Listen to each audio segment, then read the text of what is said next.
علیکم۔ وعلیکم السلام ورحمۃ اللہ وبرکاتہ۔ مرحبا میرے بھائی، تم بہت اچھے وقت پر آئے ہو۔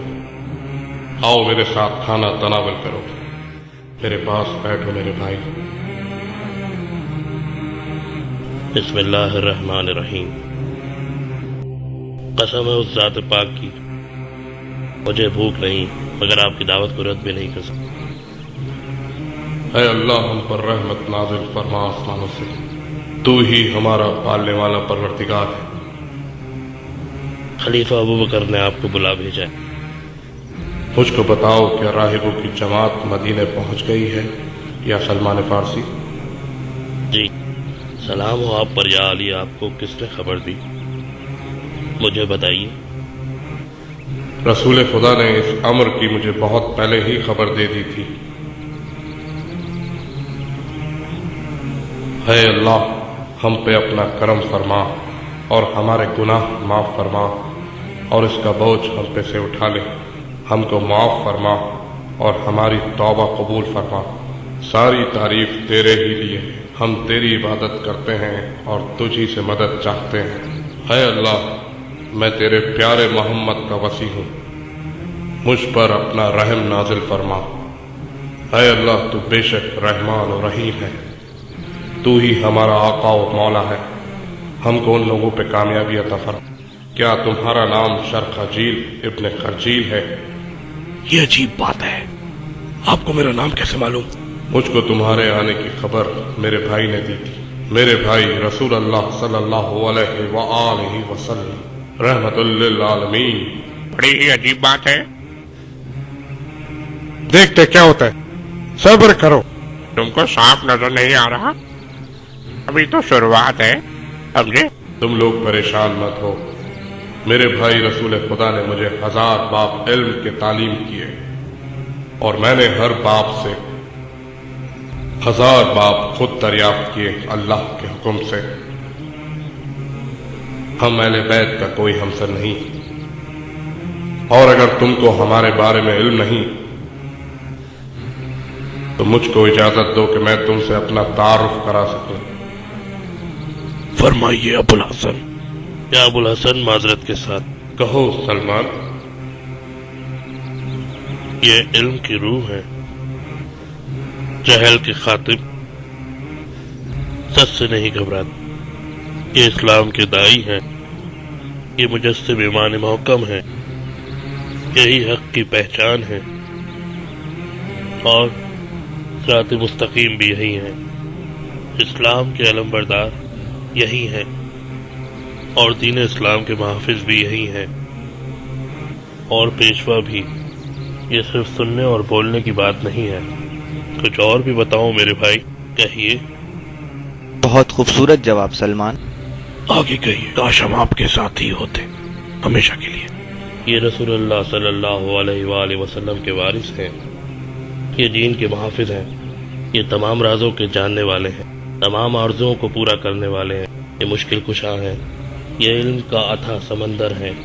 ہم ظلمات کو روشن کرنے والا نور ہے اور حکمت کا سرچشمہ، ہم علم کی اساس ہیں اور مظلوموں کے مددگار بھی۔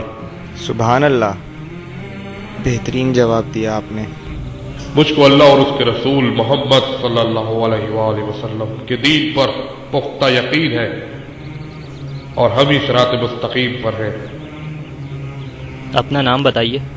ان کا نام علی ابن ابی طالب ہے، یہ ابو طالب کے بیٹے اور عبد المطلب کے پوتے ہیں، اور محمد کے بھائی یعنی محمد صلی اللہ علیہ وآلہ وسلم۔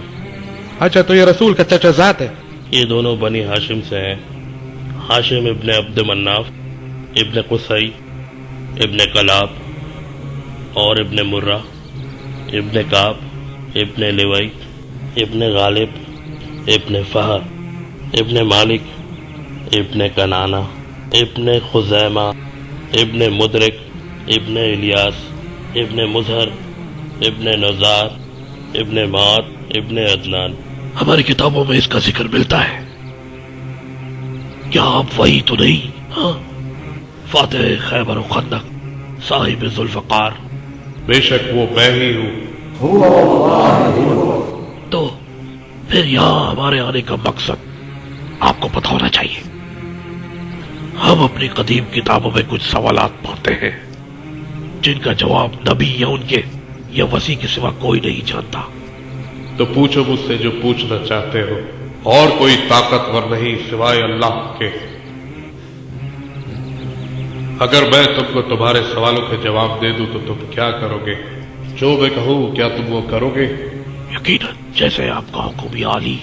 تو پھر میں تم سے ایمان لانے کو کہوں گا کہ کوئی معبود نہیں سوائے اللہ کے، اور محمد صلی اللہ علیہ وآلہ وسلم اللہ کے رسول ہیں۔ ہمیں منظور ہے۔ تو پھر شروع کرو اپنے سوالات اور ان کے جوابات غور سے سنو۔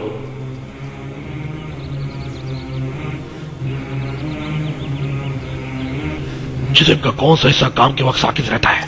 وہ انسان کا کان ہے، کیونکہ جب انسان کچھ سنتا ہے اپنے کان سے اور اس کے دماغ تک بات پہنچتی ہے، دماغ ہی وہ جگہ ہے جہاں تمام باتیں پہنچتی ہیں، اور وہ سچ اور جھوٹ پہ فیصلہ کرتا ہے، اور جان لو کہ علم سے دوری انسان کو ہلاکت میں ڈال دیتی ہے۔ ہم ایک جماعت کی صورت یہاں آئے ہیں، اور یہاں تم اسلام کے بارے میں جاننے کے لیے آئے ہو کہ یہ مذہب حق ہے یا جھوٹ۔ کیا کسی نے ان کو ہمارے آنے کی خبر دے دی تھی؟ ان کو تو ہمارے آنے کا مقصد بھی معلوم ہے۔ چپ کرو، ہم کو ان کی بات سنے دو۔ والزوریات الذروا سے کیا مراد ہے؟ یہ 4 ہوائیں ہیں، جنوبی ہوائیں، شمالی ہوائیں، مشرقی ہوائیں، مغربی ہوائیں۔ والعاملات وقرا، وہ بادل جو پانی کو ایک جگہ سے دوسری جگہ لے جاتے ہیں۔ جاریات و یسرا کیا ہے؟ وہ کشتیاں جو پانیوں پہ چلتی ہیں۔ اور فرمائیے مقسمات امرا سے کیا مراد ہے؟ اس سے مراد وہ فرشتے ہیں جو ہر روز اللہ تعالیٰ کے حکم سے اس کی مخلوق میں پانی اور رزق بانٹتے ہیں۔ وہ 14 کون ہیں جنہوں نے خدا وند سے کلام کیا؟ فرمائیے، آپ کیا جانتے ہیں؟ وہ 7 آسمان ہیں اور زمین کے 7 درجات ہیں۔ بسم اللہ الرحمن الرحیم۔ اور پھر اس نے آسمان اور زمین سے کلام کیا، اور چاہتے ہوئے یا نہ چاہتے ہوئے انہوں نے جواب دیا، ہم چاہتے ہیں۔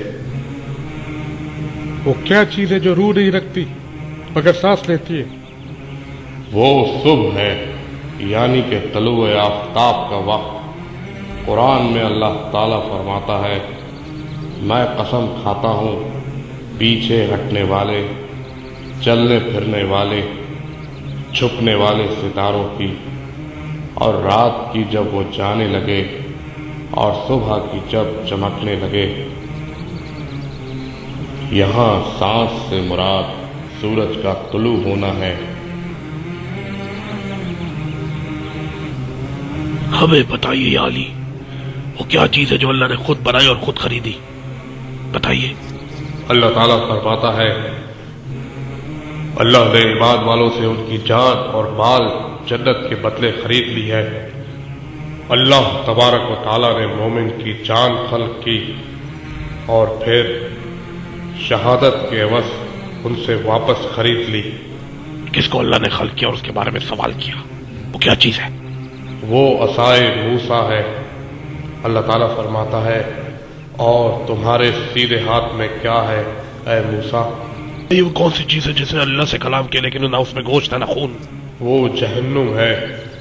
اللہ تعالیٰ ہم سب کو اس کے عذاب سے بچائے۔ بتائیے وہ کون ہے جو کہ نہ انسان ہے نہ جن نہ فرشتہ، مگر وہ ایک نبی کا قاصد ہے۔